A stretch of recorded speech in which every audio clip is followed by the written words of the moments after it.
ഈശോമിശിഹായ്ക്ക് സ്തുതിയായിരിക്കട്ടെ.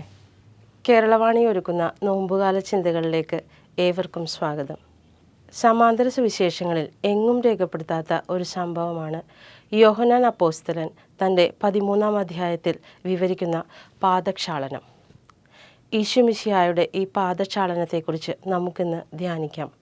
എന്തുകൊണ്ടായിരിക്കും യോഹന്നാൻ അപ്പോസ്തലൻ ഇത്രയും പ്രാധാന്യം നൽകി ഇതിനെ ഹൈലൈറ്റ് ചെയ്യാൻ ശ്രമിക്കുന്നത്? തൻ്റെ ഗുരുവിൻ്റെ ഹൃദയവിചാരം തിരിച്ചറിഞ്ഞതുകൊണ്ടും താൻ ഉൾപ്പെടുന്ന ശിഷ്യഗണത്തിൻ്റെ മനോഭാവങ്ങൾ മനസ്സിലാക്കിയതുകൊണ്ടുമാവാം. യഹൂദ പാരമ്പര്യമനുസരിച്ച് പാദക്ഷാളനത്തിന് പെസഹായുടെ പശ്ചാത്തലത്തിൽ വളരെ പ്രാധാന്യമുണ്ട്. പെസഹ ആഘോഷിക്കാൻ ആ ഭവനത്തിലേക്ക് വരുന്ന ആളുകളെ ഉപചാരപൂർവ്വം പാദങ്ങൾ കഴുകി വീട്ടിലേക്ക് സ്വീകരിക്കുകയാണ് പതിവ്. ഈ പാദം കഴുകാനുള്ള ഉത്തരവാദിത്തം യഹൂദ സങ്കല്പത്തിൽ ആ ഭവനത്തിലെ ഏറ്റവും നിസ്സാരനായ വ്യക്തിയാണ് ചെയ്യേണ്ടിയിരുന്നത്. വിജാതീയ അടിമകൾ ആ ഭവനത്തിലുണ്ടെങ്കിൽ അവരാണ് അത് നിർവഹിച്ചിരുന്നത്. അടിമയില്ലെങ്കിൽ ഭവനത്തിലെ സ്ത്രീകളോ കുട്ടികളോ ആ ഉത്തരവാദിത്തം ചെയ്തിരുന്നു. ഗൃഹനാഥൻ പാദം കഴുകുക എന്നത് യഹൂദരെ സംബന്ധിച്ചും ചിന്തിക്കാൻ പോലും സാധിക്കാത്ത സംഭവമായിരുന്നു. കാരണം യഹൂദ ചിന്താഗതിയിൽ മറ്റൊരാളുടെ പാദത്തിന്മേൽ സ്പർശിക്കുക എന്നത് തന്നെ അങ്ങേയറ്റം നിസ്സാരമാക്കപ്പെടുന്ന പ്രവൃത്തിയായിട്ടാണ് പരിഗണിച്ചിരുന്നത്.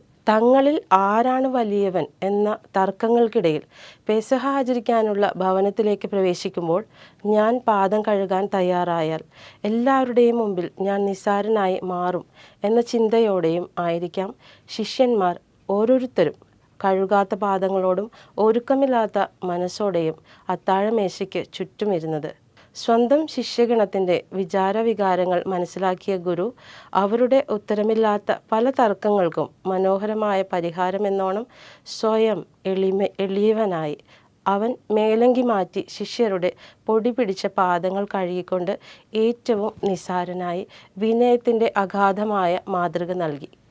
ഇവിടെ വേറൊരു പ്രത്യേകതയുള്ളത് അന്ത്യ അത്താഴ വിവരണത്തിൽ മറ്റു ശിഷ്യന്മാർ എഴുതി ചേർത്ത കൗദാശിക വചനങ്ങളുടെ സ്ഥാപന വിവരണങ്ങളുടെ ഭാഗത്താണ് യോഹന്നാൻ സുവിശേഷകൻ ഈ പാദക്ഷാളന വിവരണം ചേർത്ത് വയ്ക്കുന്നത്.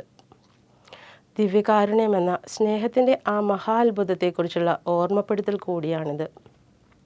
തിരുവോസ്തിയോളം ചെറുതായി സ്വയം അപ്പമായി ആയവനാണ് ഈശോമിശിഹ.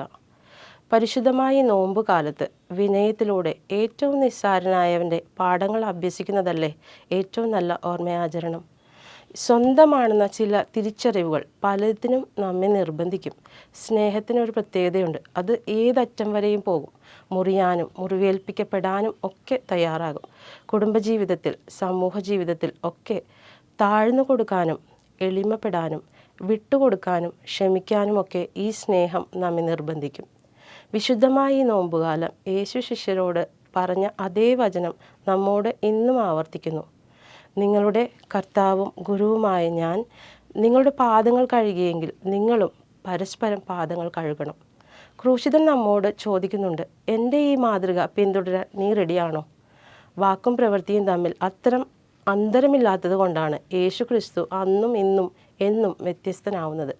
അവൻ നമ്മെ കഴുകുന്നത് വിശുദ്ധീകരിക്കാനാണ്, തൻ്റെ ശൂന്യവൽക്കരണത്തിലൂടെ നമുക്ക് രക്ഷ നേടിത്തരാൻ. സ്വയം ചെറുതാവാൻ, വിട്ടുകൊടുക്കാൻ, തെറ്റുകൾ ക്ഷമിച്ച് ചേർത്ത് പിടിക്കാൻ തയ്യാറാവുമ്പോൾ ഒരിക്കലും മറ്റുള്ളവരുടെ മുമ്പിൽ നാം നിസ്സാരരാക്കപ്പെടുകയല്ല, മറിച്ച് നമ്മുടെ ഹൃദയവിശാലത കൂടുകയാണ് ചെയ്യുന്നത്. കുടുംബത്തിൽ സഹോദരങ്ങൾക്കിടയിൽ മാതാപിതാക്കൾക്ക് മുന്നിൽ മക്കൾക്ക് മുന്നിലൊക്കെ വിട്ടുകൊടുക്കാനും ചില നേരങ്ങളിൽ മൗനങ്ങൾ പാലിക്കാനും ഒക്കെ നമുക്ക് കഴിയുമ്പോൾ ക്രിസ്തുവിൻ്റെ മാതൃക നാം പിന്തുടരുകയാണ്. താഴ്ന്നു കൊടുക്കാനുള്ള മനസ്സില്ലായ്മയല്ലേ പലപ്പോഴും കുടുംബത്തിൽ കലഹത്തിനും സമാധാനമില്ലായ്മയ്ക്കും കാരണമാകുന്നത്. വാക്കുകളും പ്രവൃത്തികളും തമ്മിൽ അന്തരമില്ലാത്തവരായി വിനയത്തിൻ്റെ പാഠങ്ങൾ നമുക്ക് പിന്തുടരാം. സ്വന്തം പിടിവാശികൾ ജയിക്കണമെന്നുള്ള നമ്മുടെ ഹൃദയകാഠിന്യം ഇല്ലാതാക്കാം. സ്നേഹത്തിൻ്റെ നല്ല ശീലങ്ങൾ വളർത്തിയെടുക്കാം. ക്രൂശിതൻ നമ്മെ ഓരോരുത്തരെയും സമൃദ്ധമായി അനുഗ്രഹിക്കട്ടെ. ആമേൻ.